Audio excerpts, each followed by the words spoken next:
Oh yeah, it was like amend. They had been asking me to amend the contract. I mean, I said I like the contract. You know, I negotiated that contract. 7 months it took to negotiate that, and I was like, no, you know, I'm not negotiating a contract. It is what it is, and it's got a year left, and live with it, kind of thing. And I started helping them with business plans and sales plans and all kinds of things. And you know, people got a little shaken up. Maybe the status quo wasn't going to keep on.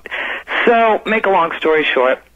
They kept through this whole thing. They kept on saying, "Well, here's the notes I took, okay, from the lawyer meeting." It said, "We have buyer's remorse. We want you to amend your contract as we asked you before. We're going to do market research." And they did it. They called and they said, "Okay, you know what? We found out you're the most valuable thing we have. Without you, we don't have a business. But now we can't put you back on the air." I'm like, why? Well, because you'll tell the true story. Which you just did. I was like, so what's the problem? Why don't you apologize to me? And that way, if people call up and they're outraged about it, I'll just say, well, yeah, it was a stupid thing they did, but they apologized. What are you going to do? I still and they said to me, we're not in the apology business. And they kept on saying, amend the contract, you'll get your mic back. It wasn't even about the stand-up. It was amend your contract, you'll get your mic back. Their unwavering position was if you don't amend your contract, you will not get your mic back. So amend the contract so you couldn't get out when you wanted to get out.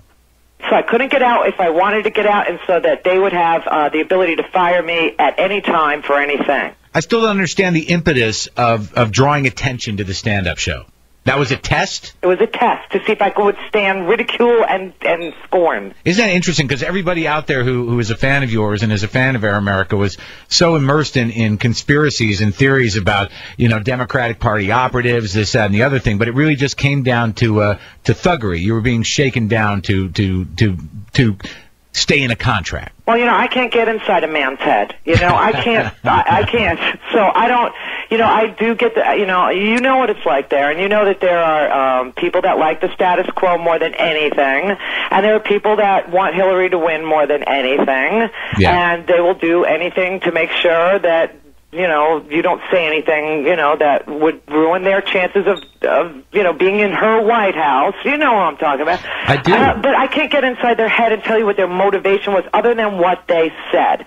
And what they said was, we want you to amend your contract. We're going to do some market research. I begged them. I said, don't do this. You can blow up the whole don't do this. Right. And they were the ones that put out the press release, you know, denouncing the appearance, the stand-up, because they wanted to see how valuable I was to them. And then they came back and said, oh, well, you're the most valuable thing we have. How are we going to get you to stay? But you still have to. I said, well, just, you know, put me back on the air and we'll call it a day. Oh, no, you have to amend your contract. Their constant position was, if you amend your contract, then we will give you back your mic. And they can't do that. You can't. There's a name for it, but I don't want to say it because it's just too. It's and you know what? You know what's amazing. I mean, to me? whatever. I mean, look, Maron. They hired you. That was the best thing they ever did, and you did stand up. Are you telling me you never said George Bush was a murderer? And it was, you know the joke of yours that I horribly stole from you and apologized to your face for stealing it from you. But it's the best joke ever about, you know, if you know, the rapture right love him because you know they're ready to go and he's their guy. Yeah, right. They're ready to go. But you know, I know.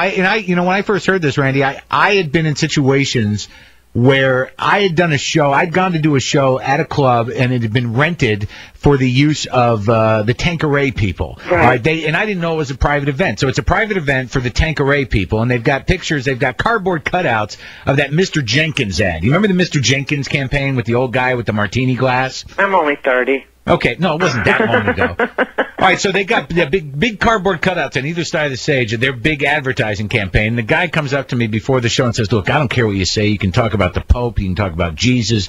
You can call anybody you want a whore. Just do me a favor. Don't make fun of Mr. Jenkins." So of course you're obsessed with Mr. Jenkins. But, exactly. So, you know, but the thing is that, like, a lot of people realize this isn't a First Amendment issue. What it was, you know, a corporate entity, you know, bullying you in order to, you know, to make you do something. And so much of that happens that it really isn't a constitutional issue. It's an issue of loyalty to companies and how companies treat their employees. Well, it's that. because that's what this was. This was really about getting me to open up a in-force existing contract, which, you know, is boring talk for other people, but I just want people to understand that justice is for rich people. You get it? I mean, I can't afford to do what I would, you know, what I am entitled to do. I just have to move forward and just, you know, say I got a great radio story to tell my grandkids. I probably got the best radio story, and I've heard some great ones in my life, you know. I mean, the Jay Court stories, the Clear Channel, there's so many really, really good ones. But this one was right up there. And, you know, I just want to move forward, and I miss my audience. Mark, I've been banished. You know, I was sitting there in the Larry King Green Room watching the TV, right? Yeah. And they're talking about all this religious stuff. It was like crazy. Glenn Beck was on before me. I had to sit in his chair. But I cannot deal with that guy. Well, he's a very interesting. He's a very good-looking person, I will tell you. But very strange story. Yeah, he's handsome. He is. I think he's hiding the worst kind of fascist inside that smile. Well, that's the truth. I mean, his heart is black, but you know, outside not so bad. You know, I mean, I'm not I tell the audience every time I do stand up, I tell them I'm a sure thing because I am, Mark. You know that. So, so I'm like, you know, freaked out that you know, you can't really get justice in this country unless you have, let's say $250,000 to give some litigator as a retainer because it's going to be in court for like 5 years. What about the story that Larry Johnson was the one who put the video of you up on the web? Oh, Larry Johnson has done some very interesting things. I mean, really, really questionable things. I think him and this girl, I can't remember her name, but she's a radio wannabe, and she wanted my job. And he's an ex-spook, right? Yeah, he was a friendly too. I mean, I used to talk to him all the time about Valerie Plame. He was a classmate of hers. Me too. Yeah. Yeah, he's a friendly, but you know, he's got a political motivation, and he wants, you know, he's totally pro-Hillary, so, you know, that's his motivation from what I can read, you know, on those websites. But you know, who cares? It's a bunch of bloggers. You know, look, let me tell you something. What I was going to tell you is, I was listening to all this religious crap, you know, and Glenn with his God and his, you know, and I'm following all, and then before that there was this very strange story about this El Dorado, Texas church where they were like, you know, taking these underage girls. Yeah. Right? And they were like having their marriage night in these beds in this church. So I'm like, why is there all this religious, you know, like, what is the sign I'm supposed to be? And then I got on the air, and I was just about to tell Larry, before he cut me off, I was just about to tell him, nothing about the Amish, Larry. I've been shunned, and I don't even know what to wear.